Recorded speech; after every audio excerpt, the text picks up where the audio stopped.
Hey friend, welcome to reasoning expert. Am Rahul. तो आज लेकर आया हूँ मैं एसएससी रीजनिंग का डेटा सफिशिएंसी के कुछ क्वेश्चंस। ठीक है, तो पहला क्वेश्चन जो है वो ऑर्डर और रैंकिंग बेस्ड वाला है। ठीक है, तो देखो क्या बोल रहा है क्वेश्चन में। What is the position of A from the right end in a row of 40 student. ठीक है,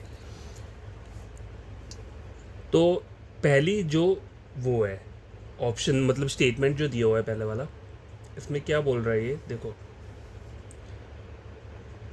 B is 16 from the left end of a row and sitting exactly between A and C। ठीक है, देखो left से B जो है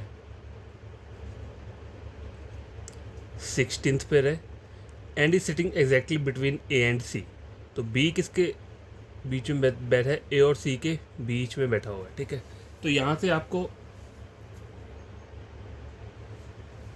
अब देखो मैंने B तो यहाँ पे बना दिया, मतलब एक मतलब क्या बोलते हैं इसे, डायरेक्ट आपको बताने के लिए। देखो बी बोला लेफ्ट हैंड से 16th पर है, चलो मान लिए मैंने यहाँ पे ये 16th पर आ गया लेफ्ट से। ठीक है, और किसके बीच में? ए और सी के बीच में। तो ए और सी यही पोजीशन थोड़ा ना हो सकती है, ऐसा भी तो हो सकता है कि सी पहले और ए यहाँ पे हो। ठीक है, ये भी तो हो सकता है।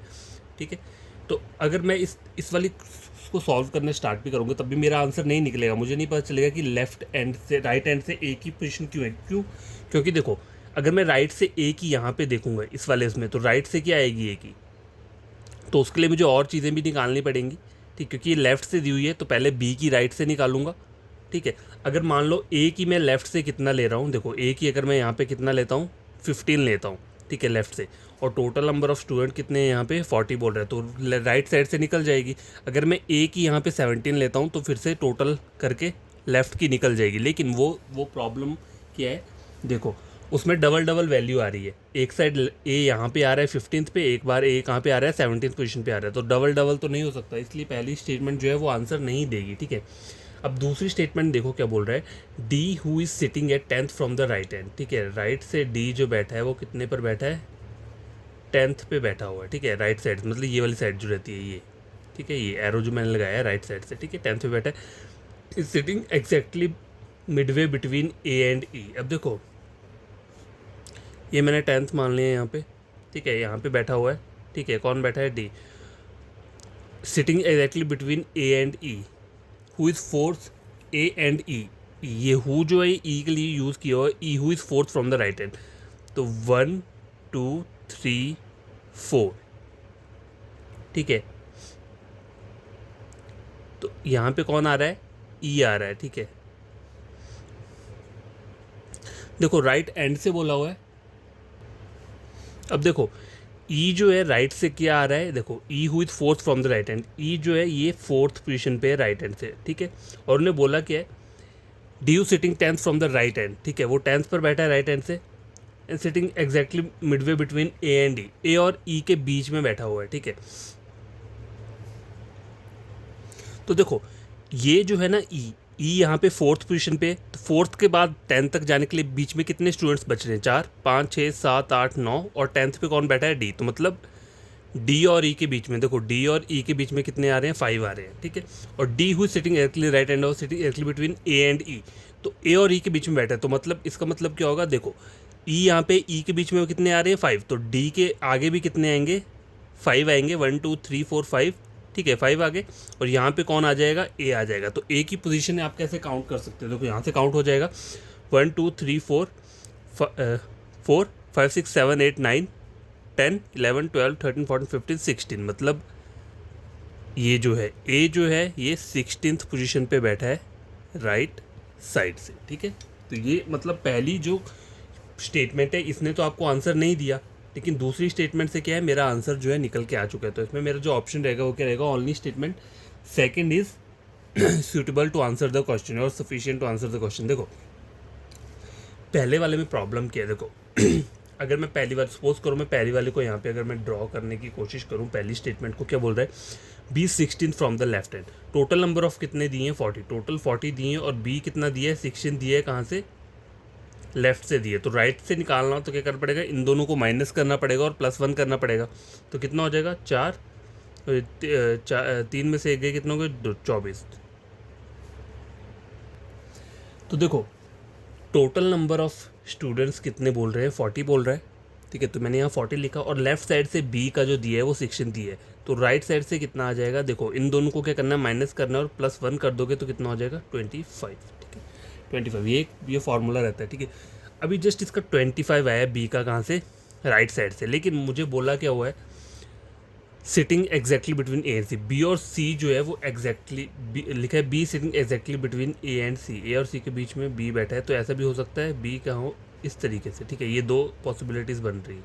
ठीक है, लेकिन इससे मैं ए का वो होना निकाल सकता हूँ, क्योंकि ए के बारे में कुछ बोला भी नहीं है ऊपर पहली स्टेटमेंट में नहीं, ये इसलिए ये क्या है, सफिशिएंट नहीं है आंसर देने के लिए। अब देखो सेकंड वाली जो है ये वाली चेक करो, डी हुई set 10th from the right and, तो मान लो अगर ये राइट एंड है, ठीक है, तो 1 2 3 4 5 6 7 8 9 और ये 10 पे कौन बैठा है, डी बैठा हुआ है। ठीक है, sitting exactly midway between A and E, A और ई के बीच में बैठा है डी। ठीक है, चलो ये तो गया। और ई के बारे में क्या बोला है, ये हु वर्ड जो है, मैंने बोला था ना हु हुम विच वर्ड, ये 3 वर्ड जो है ये सेकंड पर्सन के लिए होते हैं, तो सेकंड पर्सन यहाँ पे ई है।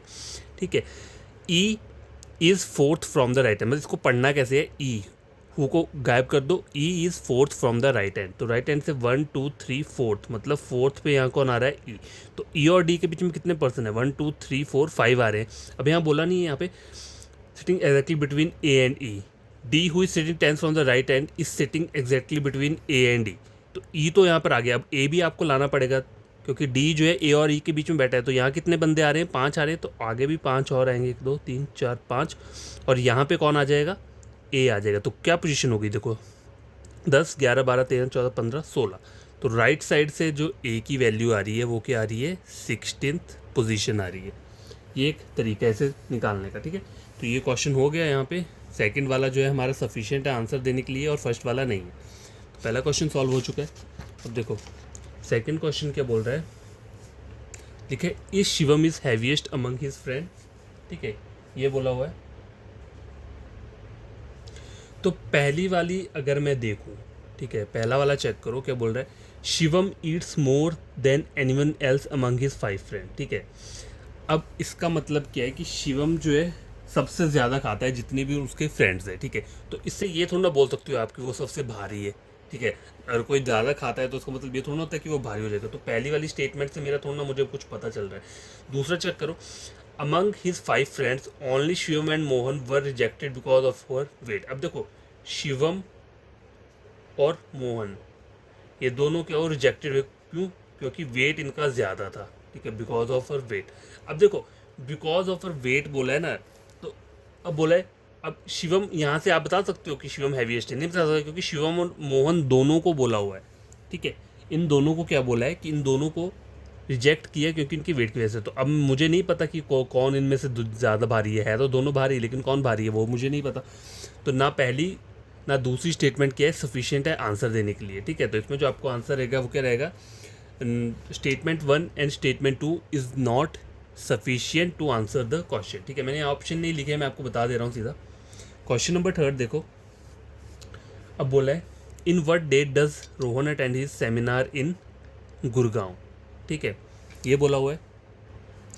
तो देखो पहली वाली जो है इसमें क्या बोला जा रहा है कि Rohan mother correctly remember that, उनको हमें अच्छे से याद है कि रोहन लीव्स फ्रॉम गुड़गांव। ठीक है, one of the odd number date after, after कब, 6th बट बिफोर 12 से पहले, 6 के बाद। ठीक है, और 12 से पहले, तो ऑड नंबर डेट बोले हुए हैं। क्या बोले हुए हैं यहाँ पे लिखा है ना, देखो ऑड नंबर डेट, तो इसमें इन 6 से लेकर 12 तक कौन से ऑड नंबर आएंगे, 12 से पीछे जाएगा, 6 7 आ गया, 9 आ गया और 11 आ गया, ये 3 डेट्स आ रही हैं इन दोनों के बीच में। ठीक है, तो इससे आप बता सकते हो कि रोहन ने किस दिन सेमिनार के किया है, अटेंड किया है, तो इससे थोड़ा ना पता चलेगा, पहली स्टेटमेंट से नहीं पता चल रहा। अब सेकेंड वाली ड्रॉ करते हैं, Rohan wife remembers that Rohan attend seminar on one of the date after 8 of August। ठीक है, आफ्टर 8 के बाद बोला है उसने। ठीक है, तो 8 के बाद कौन सी बच रही है यहाँ पे, देखो 9 आ रही है और 11 आ रही है। ठीक है, लेकिन आगे और भी तो आ सकती हैं डेट, अब वो तो रैंडम है ना, यहाँ पे इसने ये बोला है कि 8 के बाद, बस इतनी सी बात बोली हुई है। कोई दो डेट्स के बीच का वो नहीं बताया, डिफरेंस नहीं बताया। तो ये दोनों ही स्टेटमेंट क्या है, आपको आंसर नहीं प्रोवाइड कर रही है, तो इसमें आपका आंसर क्या रहेगा, statement 1 and statement 2 are not sufficient to answer the question. ठीक है, क्वेश्चन नंबर 3 भी कंप्लीट हो चुका है। अब रहता है क्वेश्चन नंबर 4 और 5। देखो क्वेश्चन नंबर 4 क्या है, 10 persons are sitting in a straight line in a straight row and facing north. ठीक है, देखो 10 पीपल बोले हैं, चलो मैं यहाँ पे 1 2 3 4 5 6 7 8, ये 9 हो गया और 10 हो गया, सारे के सारे नॉर्थ देख रहे हैं, तो मुझे ऊपर एरो लगाने की ज़रूरत नहीं है। ठीक है, मुझे पता है ये नॉर्थ देख रहे हैं। How many person sitting to the right of Shivam. ठीक है, बोला क्या है, शिवम के राइट पे कितने बैठे हुए हैं और बंदे कितने बैठे हैं। ठीक है, पहला वाला देखो, पहली स्टेटमेंट जो बोल रहा है, शालू से third to the right of Ruchi. देखो अगर मैं रुचि यहाँ पे लिखा ना, रुचि, शालू सिट्स थर्ड, 1 2 3, शालू यहाँ पे आएगी। ठीक है, Shalu sits third to the right of Ruchi and none of them sits at end of the row. मतलब ये दोनों ही क्या है, एंड पे नहीं बैठे, मतलब इस वाली पोजीशन पे नहीं आएंगे। ठीक है, only 2 person are sitting between Shivani and Shalu. अब देखो आपको इसको कैसे आप ड्रॉ करोगे। देखो अगर मैं यहाँ पे रुचि को क्या लेता हूँ, यहाँ पे लेता हूँ। ठीक है, ठीक है, रुचि और 2 छोड़ के यहाँ पे शालू ले लिया। ठीक है, अब देखो यहाँ पे लिखा है only 2 person sitting between Shivani and Shalu, तो ये ऐसा भी हो सकता, देखो शिवानी और शालू, शिवानी यहाँ तो आ सकती है, बोले दो, देखो 2 पीपल बोले ना, only 2 person are sitting between Shivani and Shalu, Shivani और शालू के बीच में 2 है, तो शालू तो ये है, लेकिन यहाँ पे तो रुचि आ रही है, तो इस साइड मैं उसको रख सकता हूँ ना, शिवानी को यहाँ पे रख सकता हूँ। ठीक है, ये शिवानी इस वाले पोजीशन पे आ गई यहाँ पे। अब बोला है sit to right of Shivam, guys ये ना शिवानी है। ठीक है, ये जो नाम दिया है ये शिवानी है, शिवम नहीं है। ठीक है, तो यहाँ पे मैंने शिवानी भी लिख दिया यहाँ पे। देखो पहली स्टेटमेंट से तो नहीं पता चल रहा। ठीक है,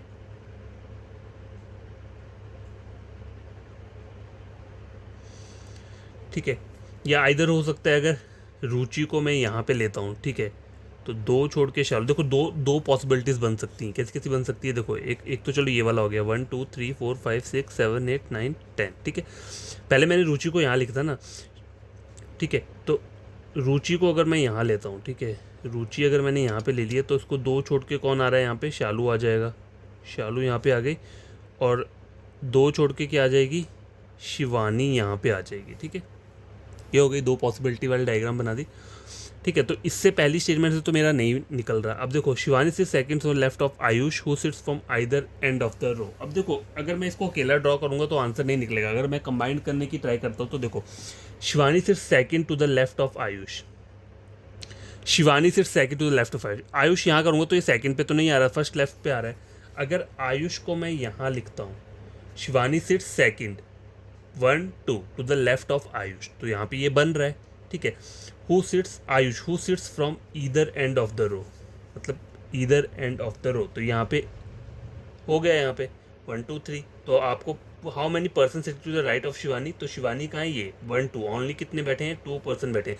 तो उसमें जो आपका आंसर है वो कैसे निकला, दोनों स्टेटमेंट्स को क्या किया हमने, कंबाइंड किया, तब जाके हमारा आंसर निकला। तो इसमें आपका आंसर क्या रहेगा, statement 1 and statement 2 together answer sufficient to answer the question. ठीक है, देखो अकेला अगर आप सेकंड को देख लो, ऐसे ही पढ़ के देख लो, अगर आप मानो अकेला इसे ड्रॉ करोगे तो आंसर निकलेगा ही नहीं आपका। ठीक है, अब बोला देखो Shivani sits second to the left of Ayush who sits from either end of the row. तो यार देखो ये क्वेश्चन भी सॉल्व हो चुका है। आप खुद से नहीं सॉल्व करना, कोई प्रॉब्लम रहेगी तो मुझे बताना। ठीक है, क्वेश्चन नंबर 4 हो गया है। अभी ये रहता है क्वेश्चन नंबर 5। ठीक है, तो इसे भी पढ़ लेते हैं, कर लेते हैं। लास्ट क्वेश्चन है, 7 पर्सन दिए attends the exam on 7 different days starting from Monday to Sunday. ठीक है, Monday Tuesday Wednesday Thursday Friday Saturday और संडे, ये मैंने यहाँ लिख दिया। ठीक है, इस टाइप के क्वेश्चंस को ऐसे ही किया करो। ठीक है, इस तरीके से। ठीक है, अब बोला है who among them attend exam on Saturday, Saturday को किसने एग्जाम अटेंड किया है यहाँ पे। ठीक है, M attend the exam on Wednesday, देखो एम जो है कहाँ पे आ रहा है, वेडनेसडे, वेडनेसडे मतलब ये। ठीक है, only 1% attends the exam between M and R. अब ऐसे भी हो सकता है, दो पॉसिबिलिटी ली, तो आर यहाँ पे भी आ सकता है और आर यहाँ पे भी आ सकता है, ठीक है। Only 2% attend the exam between S and O. अब देखो यहाँ पे प्रॉब्लम है, एस और ओ कहाँ पे बनाओगे, तो अकेली पहली स्टेटमेंट से तो आपका आंसर नहीं निकल रहा है, नहीं निकल रहा है, ठीक है। मतलब मैंने पहली स्टेटमेंट को यहाँ पे ड्रॉ किया, दो पॉसिबिलिटीज़ के साथ ड्रॉ किया, लेकिन आगे जो बोल रहा है only 2% attend the exam between S and O. अब देखो एस और ओ तो कहीं पे भी आ सकते हैं, इधर यहाँ यहाँ यहाँ कहीं पे भी आ सकते हैं इन दोनों में, तो वो मुझे नहीं पता, इसके आगे कुछ भी नहीं दिया हुआ है हमें, तो पहली स्टेटमेंट से आंसर नहीं निकलेगा, ठीक है। अब अकेली दूसरी स्टेटमेंट को ट्राई करते हैं, O attend the exam on Thursday. देखो यहाँ पे मैंने बना दिया, ओ ने थर्सडे को किया हुआ है, only 2% attend the exam between O and S. अब देखो ओ और एस, एक पॉसिबिलिटी ये हो गई और आगे एक पॉसिबिलिटी क्या हो जाएगी, ये हो जाएगी, ठीक है, ओ और एस के बीच में। Only 2% attend the exam between O S, P attend the exam immediately before S, ठीक है। तो देखो अगर इमीडिएटली बिफोर एस का मतलब क्या है कि एस से पहले, पी ने जो अटेंड किया एग्ज़ाम वो क्या किया है, इमीडिएटली बिफोर एस, मतलब अगर एस यहाँ पे तो पी उसके ऊपर आना चाहिए, ठीक है। लेकिन इस वाले डायग्राम में तो पी आ नहीं सकता क्योंकि ये टॉप पे दिया हुआ है, तो यहाँ पे क्या आ रहा है, इस वाले ऑप्शन में पी आ रहा है यहाँ पे। तो ऑप्शन नंबर सेकंड से मुझे मेरा आंसर मिल रहा है कि सैटरडे को किसने एग्ज़ाम अटेंड किया है, पी ने एग्ज़ाम अटेंड किया है, ठीक है। तो इसका जो आंसर रहेगा वो रहेगा only statement second is sufficient to answer the question while first is not, ठीक है। तो ये देखो सिंपल क्वेश्चन था, ये भी हो गया। आपको बस उतना ही बनाना है जितना आपको डायग्राम में दी स्टेटमेंट्स में दिया है। अगर सपोज करो पहली स्टेटमेंट में आपका आंसर नहीं निकल रहा है तो वो कभी भी क्या है, आपका मतलब अकेले आपका आंसर नहीं देगी, अलोन आंसर कहीं भी प्रोवाइड नहीं करेगी। अगर सपोज करो सेकंड स्टेटमेंट से भी क्या है, आंसर नहीं निकल रहा है अकेले, तो वो भी प्रोवाइड नहीं करेगी आंसर। फिर करना कि आपको इन दोनों को कंबाइन करके देखना है, हो सकता है कंबाइन करके आंसर निकल जाए, और कंबाइन करके भी आंसर नहीं निकलेगा तो दोनों ही स्टेटमेंट क्या है, सफिशिएंट नहीं है आंसर देने के लिए, ठीक है। कभी कभी क्या होता है, इन दोनों से आंसर निकल रहा होता है, तो उस टाइम पे ऑप्शन आप क्या लगाओगे, ईदर वाला, इधर स्टेटमेंट 1 अलोन और स्टेटमेंट 2 अलोन और answer to sufficient to answer the question, ठीक है। तो आई होप आपको ये क्वेश्चन समझ में आएंगे। कोई प्रॉब्लम होगी पूछ लेना, कमेंट बॉक्स में कमेंट कर देना। ऐसा तो कोई करता नहीं है, मतलब करते हैं, काफ़ी कम करते हैं।